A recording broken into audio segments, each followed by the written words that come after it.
ជំរាបសួរបងប្អូនទាំងគ្នាយើងវិលមកជួបគ្នាម្ដងទៀតហើយវីដេអូថ្ងៃនេះគឺខ្ញុំនឹងទៅជែកជាមួយបងប្អូនពាក់ព័ន្ធជាមួយនឹងការ book live បាទសម្រាប់បងប្អូនយើងដែលជួបបញ្ហា book live អត់ដើរបាទអញ្ចឹងបងប្អូនដឹងហើយពាក់ព័ន្ធមួយ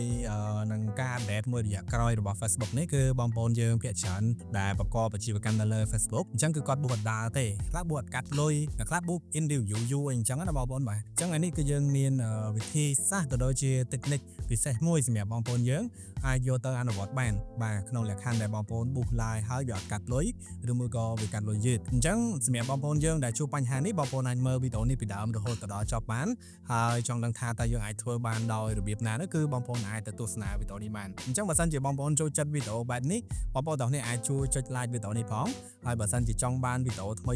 ប្លែកៗបន្តទៀតបងប្អូនទាំងនេះអាចធ្វើការចុច subscribe នៅ channel របស់ខ្ញុំបានតោះអញ្ចឹងយើងទៅមើលវីដេអូទាំងគ្នាអញ្ចឹងសម្រាប់បងប្អូនដែល book live បាទហើយបងប្អូនជួបបញ្ហា book អត់កាត់លុយ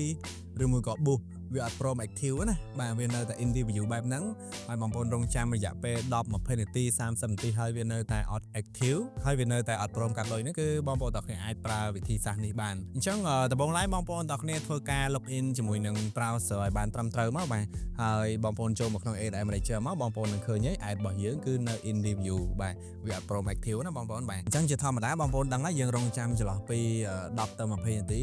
បាទពេលខ្លះវា view ឡើងហើយវា active view ឡើងហើយបាទប៉ុន្តែមួយរយៈក្រោយនេះដែល Facebook វាមានការបដូរនៅតម្រងមួយចំនួនហើយធ្វើឲ្យប៉ះពាល់ដល់ការ book live អញ្ចឹងបងប្អូនយើងខ្លះរងចាំដល់កន្លះម៉ោង1ម៉ោងហើយវាអត់ព្រមកាត់លុយទេបាទអញ្ចឹងបងប្អូនក៏មានការសួរនាំខ្ញុំដែរថាយើងមានដំណោះស្រាយអត់អញ្ចឹងណាបងប្អូនបាទចំពោះដំណោះស្រាយគឺយើងមានណាបងប្អូនបាទបងប្អូនអាចធ្វើតាមវិធីនេះបានអញ្ចឹងបងប្អូនចូលមកក្នុង ADM Manager បន្តមកទៀតបងប្អូនកលេចមកមើល ad របស់យើងដែលវាមិនព្រម active នឹងមកបាទហើយបន្តមកទៀតបងប្អូនចុចទៅលើវា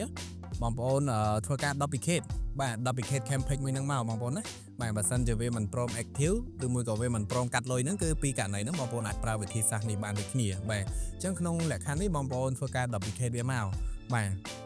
ហើយបន្តមកទៀតបងប្អូនយកខាងក្រោមបាទ duplicate with current setting បាទកុំយកលើបងប្អូនយកក្រោមនេះបាទអញ្ចឹងបងប្អូនចុច continue មក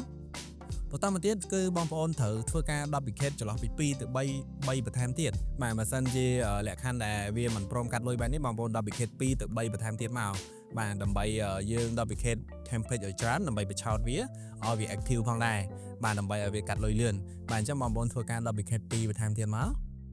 អញ្ចឹងចំពោះទឹកលុយគឺយើងដាក់ដដែលទៅហើយពេលវេលាក៏យើងដាក់ដដែលដែរអញ្ចឹងបងប្អូនធ្វើការចុច publish ទៅអញ្ចឹងដំណោះស្រាយគឺងាយបងប្អូនណាបាទអត់មានអីស្មុគស្មាញទេបងប្អូនគ្រាន់តែធ្វើការ duplicate នៅ campaign បន្ថែមមកគឺរួចរាល់ហើយបាទអញ្ចឹងជាធម្មតានៅពេលបងប្អូនរងចាំយូរបាទ20ទៅ30នាទីហើយវាមិនព្រមដើរហ្នឹងគឺបងប្អូនអាចប្រើវិធីសាស្ត្រនេះបានបងប្អូនទាំងគ្នាអាចយកវិធីសាស្ត្រនេះទៅអនុវត្តបានក្នុងលក្ខខណ្ឌដែលមិនព្រមកាត់លុយហើយក្នុងលក្ខខណ្ឌដែលវាមិនព្រម active ផងដែរបាទអញ្ចឹងវីដេអូរបស់យើងគឺមានតែប៉ុណ្្នឹងទេបងប្អូនណាបាទសង្ឃឹមថា technique និងវិធីសាស្ត្រនេះអាចជួយដោះស្រាយបញ្ហាបងប្អូនយើងបានមួយចំនួនធំបាទហើយបើសិនជាបងប្អូនចូលចិត្តវីដេអូនេះកុំភ្លេចចុច like វីដេអូនេះផងហើយបើសិនជាចង់បានវីដេអូថ្មីបន្តទៀតបងប្អូនទាំងគ្នាអាចធ្វើការចុច subscribe នៅ channel របស់ខ្ញុំផងហើយយើងនឹងជួបគ្នានៅវីដេអូក្រោយបន្តទៀតបាទសូមអរគុណ